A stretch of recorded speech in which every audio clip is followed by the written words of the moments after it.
Au sommaire de ce journal, la Coupe d'Afrique s'ouvre ce samedi en Côte d'Ivoire. Les éléphants affrontent la Guinée-Bissau pour le compte de la première journée du groupe A.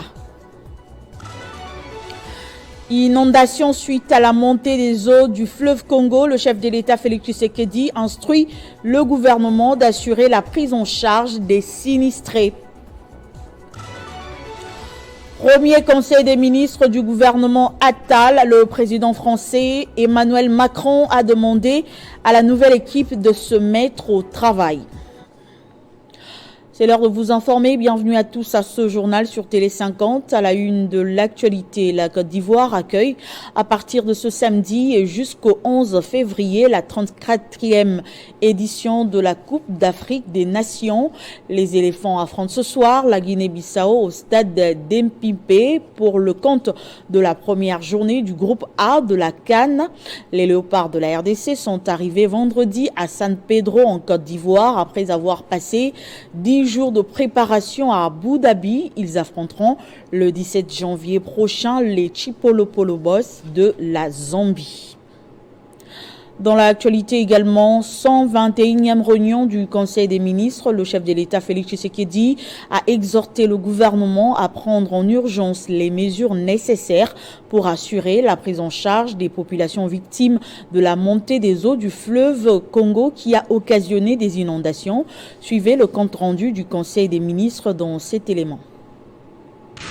Le Conseil des ministres de ces jours s'est principalement focalisé sur les crues que connaissent le fleuve Congo et ses différents affluents.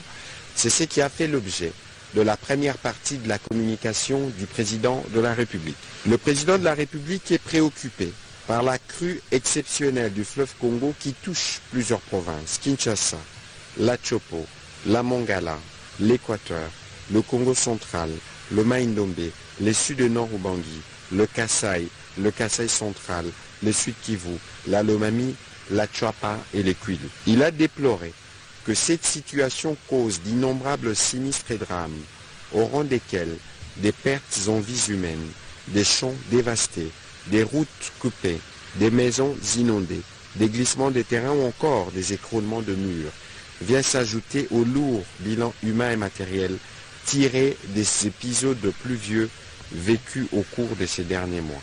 Rassurant nos compatriotes sur l'effectivité de la décrue du fleuve Congo qui a commencé depuis le jeudi 11 janvier 2024, le président de la République reste convaincu que celle-ci pourra prendre du temps avant d'être complètement finalisée. Et compte tenu des sinistres observés, il revient de redoubler des vigilances sur les possibles conséquences, notamment sanitaires, liées aux dits dégâts. Aussi, a-t-il insisté sur la nécessité de garder à l'esprit le caractère transnational de cette crue, mais également le fait qu'elle s'inscrit dans une série de catastrophes enregistrées au niveau régional. Parlons sécurité à présent, alors que la province du Nord Kivu est confrontée à plusieurs enjeux sécuritaires. Le gouverneur intérimaire Peter Chirimwami a présidé la réunion d'évaluation de la situation sécuritaire de cette province, précisément dans la chefferie de Bayoundé. Au cours de cette réunion, quelques mesures ont été prises, notamment l'installation de l'auditorat à Bayoundé. En mission d'itinérance, ce vendredi 12 janvier 2024 en territoire de Massissi, le gouverneur militaire ad intérim du Nord Kivu, le général-major Peter Chirimwami Nkuba, a évalué la situation sécuritaire de la chefferie de Baoundé, mais aussi s'est rendu compte du niveau de dégradation des infrastructures routières sur la route nationale numéro 2 où le pont Renga est en état de délabrement suite aux pluies torrentielles qui s'abattent dans la région. À cette occasion, le chef de l'exécutif provincial du Nord Kivu a présidé la réunion du comité provincial de sécurité élargi à la notabilité de cette chefferie. À l'issue de la réunion, quelques mesures ont été arrêtées, c'est notamment l'installation de l'auditorat dans la zone, l'aménagement du pont Renga, mais aussi la sensibilisation des volontaires pour la défense de la patrie sur le patriotisme. Ici, il y avait deux petits problèmes. D'abord, nous sommes venus évaluer la situation sécuritaire qui prévaut dans les milieux. Nous sommes aussi venus nous rendre compte du niveau de dégradation des infrastructures routières, comme les ponts qui sont en train d'être menacés et qui peuvent céder à cause des érosions. Oui, vous savez qu'il y a eu dernièrement des problèmes qui ont failli embraser les communautés Et donc, il était de notre devoir de venir aussi échanger avec les notabilités sur cette question et essayer d'apaiser la tension. Et vous repartez avec quel sentiment? Sentiment de satisfaction parce qu'il y a une évolution par rapport à la réconciliation des communautés, mais aussi un devoir parce que nous devons tout faire et dans les prochains délais, essayer d'arranger les problèmes des ponts. Signalons que d'autres mesures pour la défense de l'environnement ont été prises. Pour communier avec ses administrés de la contrée, le gouverneur Peter Chirimwami est descendu au marché de Bweremana pour quelques achats. Question d'encourager les habitants de la chefferie en cette période de l'agression rwandaise à travers le M23 RDF. Et puis les forces armées de la RDC dans la province de l'Ituri ont neutralisé les éléments ADF à Mambasa, à plus de 150 km de Bunia. C'était lors des opérations menées par les FARDC dans les périmètres des villages Toli et Menkanya dans la chefferie de Bali-Babwanza, territoire de Mambasa. L'annonce a été faite par le porte-parole de l'armée dans cette province, le lieutenant Jules Ngongo.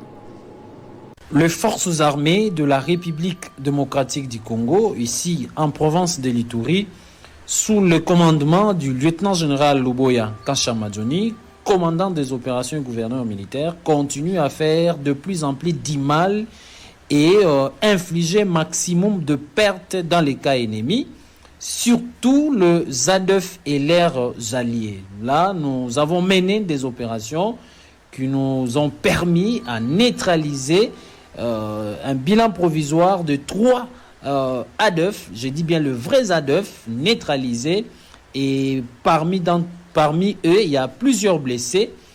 Pour le moment, les forces armées continuent avec les opérations de poursuite, et pour mener à bien ces opérations où l'ennemi est en débandade, nous sollicitons une fois de plus la collaboration de la population, de collaborer avec les forces armées et de se désolidariser de ces renégats qui sont déjà dans un état d'abattement très avancé grâce aux opérations que nous menons à gauche comme à droite, où dans le territoire du Roumou, les forces armées sont en train de reconquérir certaines zones jadis occupées par ces ADF. Donc la situation est maîtrisée par les forces armées. Pour le moment, rien à craindre. Nous plaçons tout autour de nos villages des dispositifs sécuritaires plus robustes, inébranlables. Tout ceci pour mettre notre population à l'abri du danger. Le tribunal de grande instance de Kinshasa-Gombe a poursuivi vendredi au CEPERCA le procès opposant le journaliste Stanis Boujakera Chamala au ministère public sur la prétendue diffusion d'un faux rapport de l'ANER incriminant le renseignement militaire d'être à la base de l'assassinat du député national Chéribin Oukende. L'affaire a pris une nouvelle tournure car l'expert désigné par la cour d'appel dont la mission était de vérifier l'authenticité de la note attribué à l'agence congolaise de renseignement s'est déclaré incompétent suite aux mauvais contacts qui auraient endommagé les outils informatiques. Et puis le bureau de la commission de discipline et éthique professionnelle, tribunal des pairs de l'Union nationale de la presse du Congo a rendu une décision vendredi suspendant le journaliste Gauthier Sey de 6 mois suite à des propos diffamatoires à l'endroit du regroupement politique ASPA. Au cours de cette plénière de la commission de discipline et d'éthique professionnelle, tribunal de pairs de l'Union nationale de la presse du Congo, tenue ce vendredi 12 janvier, il était question de statuer sur l'affaire de la tenue des propos dits diffamatoires par le journaliste Gauthier Sey Chang contre les regroupements politiques Alliance des élites au service du peuple et alliés et de ses autorités dirigeantes. Après traitement du dossier, la commission a suspendu le journaliste Gauthier Sey de 6 mois. Entendu que le journaliste Gauthier Sey Chang est un récidiviste, suspend par défaut le journaliste Gauthier Sey Chang de 6 mois pour ne s'être pas présenté et tromper le tribunal des pairs. Le maître Jean-Baptiste Piambamba Mbombo, avocat conseiller du regroupement politique ASPA et conseiller de Lisette Kabanga, aussi plaignante, se dit satisfait de la décision de la commission. Nous sommes infiniment satisfaits pour que d'aucuns en prétexte ignorance, pour qu'ils n'aillent pas toquer à la porte de quiconque en se présentant comme étant journaliste. Le tribunal des pairs des journalistes de la République démocratique du Congo a rendu un verdict en séjour suspendant de ses fonctions M. Gauthier Sey.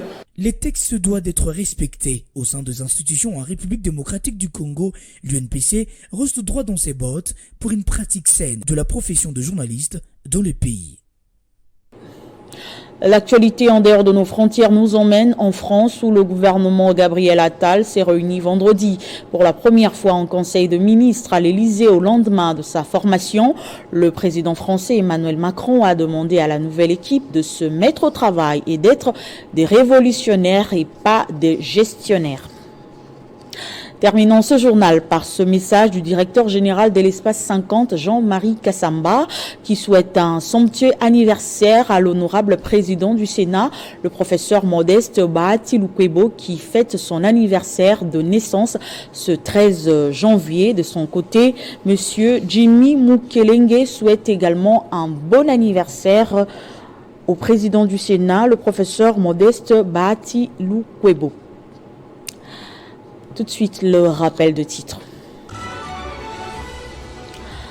La Coupe d'Afrique s'ouvre ce samedi en Côte d'Ivoire. Les éléphants affrontent ce soir la Guinée-Bissau au stade d'Epimbe pour le compte de la première journée du groupe A.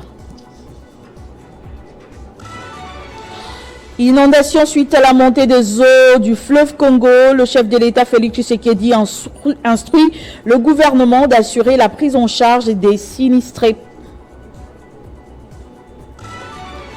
Premier conseil des ministres du gouvernement Attal, le président français Emmanuel Macron a demandé à la nouvelle équipe de se mettre au travail. C'était l'essentiel de l'actualité. Merci de rester fidèle au programme de Télé 50.